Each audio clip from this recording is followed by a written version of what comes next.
My family and I came here 3 weeks ago. My wife is originally from Ecuador, and we came for a wedding as well as a baptism. And of course, we stayed to do some little family adventures. We went whale watching, saw sea turtles, saw amazing waterfalls. I played golf in Monte Cristi.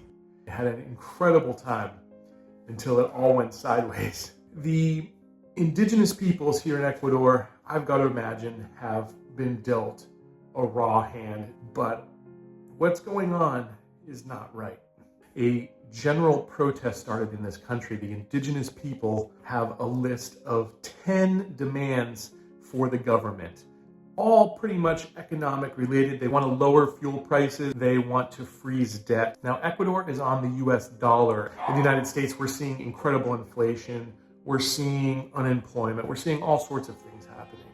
And that's trickling down to this country. So whether the demands are substantiated or not, that is not what I want to get into in this video politically. But what happened here last Monday is they began to close roads. We were on our way back from this trip, trying to get back to Guayaquil. We got from Baños to Riobamba, about an hour and a half, 2-hour ride. Really no problems. But when we got into Riobamba and the outskirts, as we were coming through that city, things started to get a little bit more sticky. And as we were getting into this town called Colta, people started waving at us and telling us to turn around and motioning to us and flashing their lights at us, and we knew that there was something going on. We pulled into a gas station and they said that they had dumped 5 truckloads of dirt into the road to block traffic, and there was just no way through. We decided to go back to Riobamba. We drove about a half an hour back, and we got a hotel for a few nights. And we listened to the news, and we were getting different reports, and we just did not know who to believe. On Friday morning, it was likely probably not going to get better over the weekend, and if we had any shot of getting back to Guayaquil, which is about a 4.5-hour drive normally, we had better take our chances and leave early in the morning. In hindsight, probably the worst decision my wife and I have ever made together. We got in the car. It was about 7 a.m. we left, and right away as we were leaving the city, we saw tires burning that had been burning through the night. We had to drive over dirt piles. I was moving debris off of the road, but we got to the top. It was beautiful. The road opened up, and for about 5 miles we had clear sailing with a beautiful view of the Chimborazo, this giant snow-capped mountain in the Andes. One of the most beautiful places I've ever been in the world. Meanwhile, I am nervous as can be because I have driven through basically hell to get here, and I thought finally we were going to see the light, and we came to a complete stop. They had the roads blocked. Nobody was getting through. Well, we started to make the descent back, and places that were once open all of a sudden were closed. At one point, I was lifting a tree above my head as my wife drove through underneath barely, and we pretty much wrecked the body of the car we were in. Another point on the road where we had been able to skirt by now was covered by boulders, and I was taking boulders out of the road, breathing. My breaths were so shallow because it was so high up, and the nerves and the fear because someone had just done that. Someone had basically blocked us in. Somehow made it back to the spot where we were at a crossroads before. And then we saw 30, 40, 50 people start to move back trees and completely block this main highway that would get us back to Riobamba. These people were extremely angry. They surrounded the car. One of them took out a crowbar and actually jammed it into our tires and slashed the back tire. The car was surrounded. My wife was pleading with them to let us go, and they just absolutely refused. So I backed out of there as quickly as I could. We got back to the gas station, and I thought we are going to have to camp out here at this gas station all night long. People at the gas station themselves were extremely helpful. First thing they did was actually helped us get our tire repaired. Then they called the local hotel, and a guy literally bicycled down to take us. And he said that it would be safe. We could get through the protesters off to the side of the street here and get into this hostel motel. That actually went very smoothly, and we finally had a place to stay for the night. People who actually ran the hostel were very fine folks. They did everything they could to help us, as well as 4 other families all of these families were actually trying to get to the same place, Guayaquil. We stayed in that place for 3 full days, and each day progressively got worse. Now, the first night at this motel was nerve-wracking in and of itself, because not only every noise we heard through the paper-thin walls was extremely nerve-wracking, but on top of it, the owner of the motel had to go and negotiate to keep her water on. The indigenous were threatening to shut off the water because she shouldn't have her business open. They want all the businesses closed.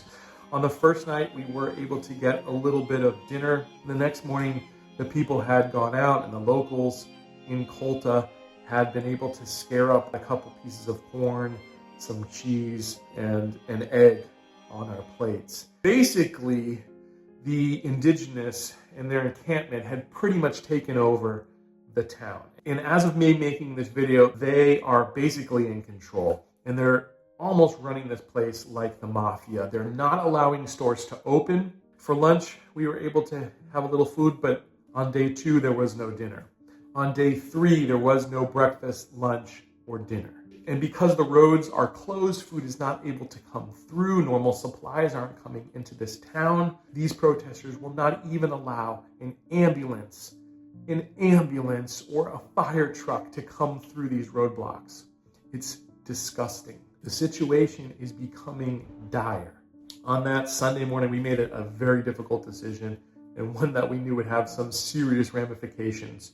We got the contact information for a helicopter company, and my wife got in touch with them, and they said that they could get us a helicopter in a few hours to get us out of there. As you can imagine, that was not going to be a cheap endeavor, but let me tell you, when you are in that type of situation, my tires had been slashed, there was absolutely no food, no way to go to a store and get food, and the entire town is basically under siege. I did not care what the price of that helicopter was, because I needed to get my kids to safety. Here's a map of basically where we were, and this is the motel hostel that we were holed up in, and you can see the main road here I've marked with an X is basically where a giant group of protesters were. Now here's the really frightening thing. There were a couple locations we had told the helicopter we thought could potentially land, but with those protesters only 400 or 500 yards away from us, we knew that it had to be super quick, because the ramifications of not getting on that helicopter were likely that we were going to be kidnapped. We started to hear the rotating blades of a helicopter in the distance, and we knew it was time. We left the room we were in. I had literally not left this room in 3 days. We grabbed my 2 children, one 6 and one 9, and we headed for the door. So we get out to the field next to the motel. We're waving this thing down. We're hoping that it can see us. It continues to circle all the way around this valley. We didn't think it saw us, but then we saw it nose kind of down and towards us, and I could see it was heading our way.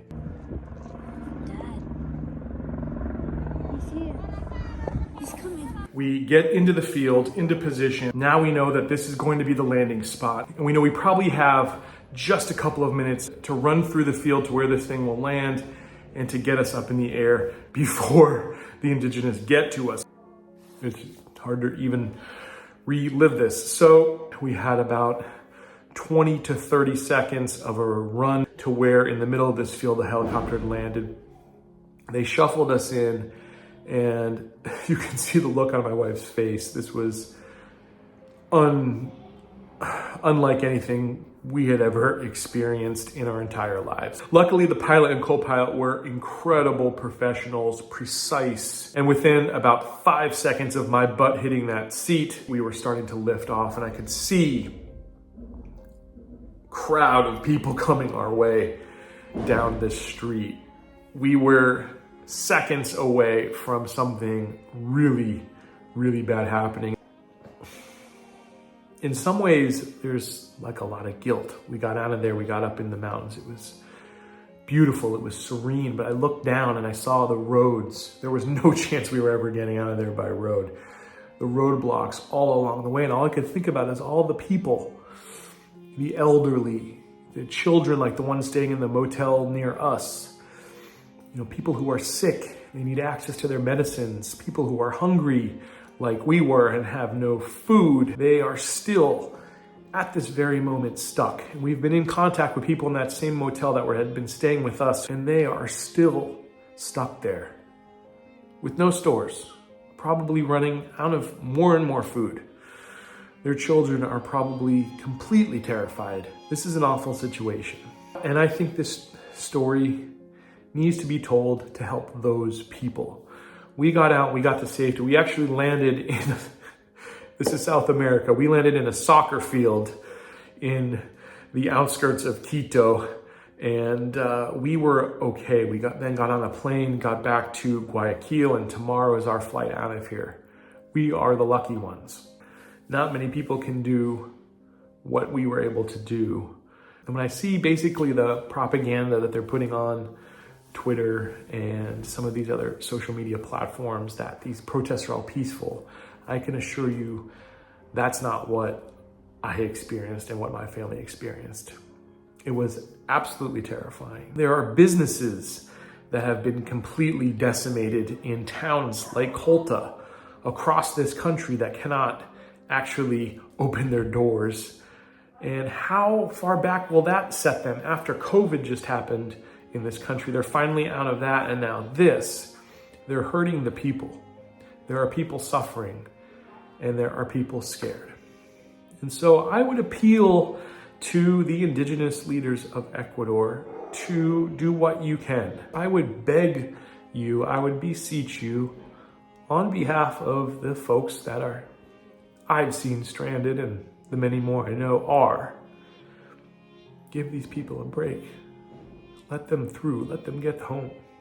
Let them feed their families. Just do the right thing.